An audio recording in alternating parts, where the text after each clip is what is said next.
Welcome back to the Guy Dawson Show at the World Center of Broadcast Media, WCOBM.com, and I have been speaking with Brian Gardner. He is the author of Plan for America and the World. It is a book that is got a lot of solutions for some of the things that ail our country and the world.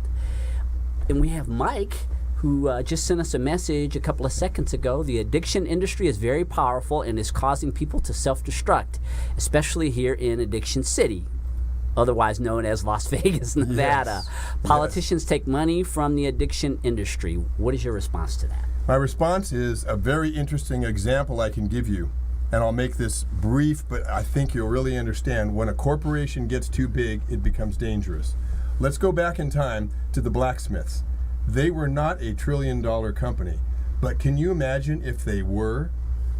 They would have issued press releases. Automobiles? Oh, they're terrible. We should never have those. And they might have bumped off a couple of people making cars, and they would have brought people up saying, I was harmed in an automobile, and you shouldn't have those. And they would have mounted a PR campaign with their funding and probably tried to stop the automobile from coming in. Absolutely. Because they had a vested interest in shoeing horses. Now, luckily for us, they were not a $1 trillion company, because we've gotten fires put out quicker than a horse-drawn fire engine, and people to the hospital on time, and tremendous convenience with the automobile. But I'm saying that the pharmaceutical company now is so big that through their minions, the psychiatrists, they have encroached on our public school system. And of course, they want to make money. So what they've done is they have listed out things that, if the kid does this, he should be on psychiatric medication. And guess what? It is so inclusive, they catch all the fish in the net. And that is not right. That is only an industry trying to make more money. We need to get psychiatry out of the schools, and we need to first, if a kid is thought to be put on psychiatric medication, let's see how his home life is. Let's see if he's having food coloring and sugar for breakfast. Is he sleeping properly? Let's check those things first. Does he have any allergies that might be causing some difficulties? And one of the groups I mentioned in the book is Applied Scholastics. And they have come up with an incredible worldwide study plan that oftentimes they have found when a student has a misunderstood word in their studies, they will exhibit behavior that the psychiatrist would think they need psychiatric medication. And you get out a dictionary, you help that kid, the activity and the bad behavior goes away, and the student starts studying again. But that doesn't benefit the pharmaceutical companies. But Applied Scholastics is mentioned in the book, and it's something that parents should look into. Right. And demand that goes into our public schools. It's what you were saying a couple of minutes ago, I thought was really important, is you were saying that these large corporations, they influence our country in so many ways. Our political system, obviously, and even the pharmaceutical industry, the food industry.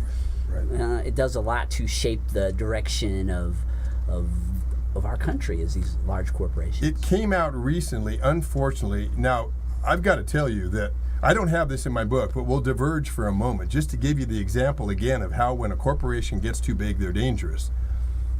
If you go to any small town in America that has one small gas station and a convenience store, you're going to find Coke and Pepsi there. Now, I don't mean to beat up on those corporations. They have a right to sell their product. But what I'm saying is, imagine the power of the sugar industry. If their product is in every single convenience store in America, and probably a lot of the world, they are going to be pretty aggressive about protecting their turf. And there was an article that came out recently that they have been hiding the information that it's not fat that is causing people to gain weight, it's sugar. But they have suppressed that information. And again, I don't mean to beat up on any of the sugar guys. Every once in a while I like to have a Coke or a Pepsi or a soda. But what I'm saying is we have to be careful when corporations get too large, because they'll start to have their own modus operandi that maybe doesn't fit in with our best interests. Copperfield Publishing. Yeah. Where'd you come up with the name? A very interesting story. I'm glad you asked me, because if you've seen the movie Fahrenheit 451, it is a movie where the firemen go around and burn books. They do not allow this, the printed word. They have cartoons with no printed word because the powers that be have decided that the printed word can cause unpleasant emotions. If you read a sad book, you're going to cry, and we don't want to do that to people, so we're banning all written word. One of the firemen, Montag, after he sees a lady burned up because she won't leave her book, says, okay, I've had enough of this. And he joins this rebel faction out in the woods, hiding out, who are memorizing books so that when the civilization gets sane again, they can come back and recite their book and we won't lose our culture. And the book that he decided to memorize was David Copperfield. And when I heard that, I really liked that name, and so I started calling all my public relations activities and publishing and my songs that I write under Copperfield Productions or Copperfield Music. And the reason I do that is because Copperfield, to me, represents freedom of thought. And so, freedom of thought in this book. If I take a stand on a particular issue, I don't jump on the other side and say, well, if you believe that, then you're really screwed up. I just say, you know, the reason why I don't like death penalty is I don't like to kill things. I don't like to kill things. So that's why I believe that. And I think that we can have dialogue under those circumstances. Because if I said, hey, I don't like the death penalty and you're wrong for believing the other side, then I'm a Star Trek fan. That's what gets the shields come up, right? Gets rid of the dialogue completely. So in my book, I'm trying to foster dialogue by someone on the other side might say, gee, I don't agree with Brian, but I can understand he doesn't like to kill things. I can see why he has the viewpoint he does. You know, so that's why I think this book is getting such great response. I did want to mention, if it's okay, we'll mention it again, but the website where people can find out more about this book. Well, please do. We want everybody to be able to reach out to you if they want to purchase the book. It's www.copperfieldproductions.com. So that's copperfieldproductions.com. It's not in there because I set the website up after I did this book, but www.copperfieldproductions.com. You've got a lot of really interesting titles for your chapters. One of the titles that you have is the traditional family unit. Would you like to talk a little bit about that? Because we have a society that is a lot different now than what the traditional family unit used to be. Right. Now this is, boy, you're treading into dangerous waters, because somebody could really see me on the other side and, you know, really get aggressive or antagonistic toward me. But I'll tell you, here's why they don't have to. In the book, I talk about that I believe that a marriage should be legally only one man and one woman. It doesn't mean that people who are in alternative lifestyles should not be able to get married. I don't believe that. But I believe that only a man and woman, legally, it should be called a marriage. What the individuals in the alternative lifestyle, alternative relationship, want to call it in the privacy of their home, fine. They can call it a marriage if they want to. The reason I take that stand, and again, here's how this book is set up.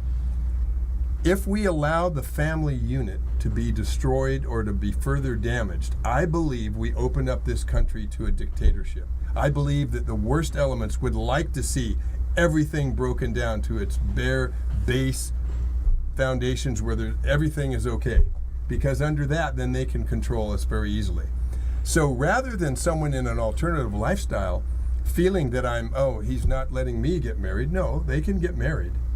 But the reason I'm saying that we must maintain the family unit is that we do not want a dictatorship, because under a dictatorship, the people who would be first in line for execution, quite frankly, would be activists, writers, anybody who's not in power, and members of alternative lifestyles. And I do not want to see anybody treated in that way. And that's why I take the stand I do. And really, I think it's a very small detail, given that, of course, they can get married. And they can call it a marriage in the privacy of their own home. It's equal, except we're protecting the family unit so that society doesn't go away and we don't lose people under a dictatorship, which could be horrible. It's really interesting when you study history and you see the reoccurrences of things. And so you were touching on that point a few minutes ago about the great empires of the past that fell, and we're basically following the pattern of some of the greatest empires in the world. And we don't have a whole lot of time left. Okay. So I want you to share more of your message and make sure that all of our viewers out there know how to get in contact with you. If they want to bring you on as a speaker, I would imagine that you would do that, or if they want to purchase your book, or please talk to them. So good. The key way to get in touch with me is through Facebook, is one way, Brian Gardner. You can also, and I'm not concerned about giving out my email address, because I wrote this book along some guidelines that I expect people, even if they disagree with me, to have good discourse with me. Let's talk. Let's not say, oh, you're bad because you believe that. Let's have communication. So that is bgardner2323@yahoo.com. The other thing I wanted to show is that I went and got my own copy of this, my own cover of this book called The Way to Happiness. And this book is helping to reinstall manners and values and this sort of thing. It's a non-religious book that has things in it that anybody can agree with, such as don't harm your environment. I just opened to this. Safeguard and improve your environment. Respect the religious beliefs of others. Don't do anything illegal. And what's exciting is you can go to the website there, and there are public service announcements that show a depiction of each one of these 21 precepts. And this is also something that is kind of a foundation for the book, because in this book there are guidelines that have been used. And when we talked on the phone, you said you were concerned about some of the problems in Chicago. This booklet has been distributed, and where it's been distributed, a lot of crime rates have come down. Going back to my book, people can go to www.copperfieldproductions.com and find out about the book, purchase it if they want. Now, I want to say right out front that we're going to have to do it really quickly, because we're going to. It's only $9.99, because I don't want economy to stop anybody from getting a hold of this valuable information. Thank you so much, Brian, for being a part of the show today. Plan for America and the World by Brian Gardner. It's a book that you're going to want to pick up. He's got some tremendously valuable concepts within this book to make America and the world a better place. And again, I really appreciate you for stopping by and sharing your wisdom with us. Thank you for having me on the show. All right, we're going to take a short commercial break, and when we come back, Ariel is going to come into the studio. I haven't had her on the show in a while. We're going to talk about the World Center of Broadcast Media and our shows and some of our experiences in broadcasting. Stay tuned.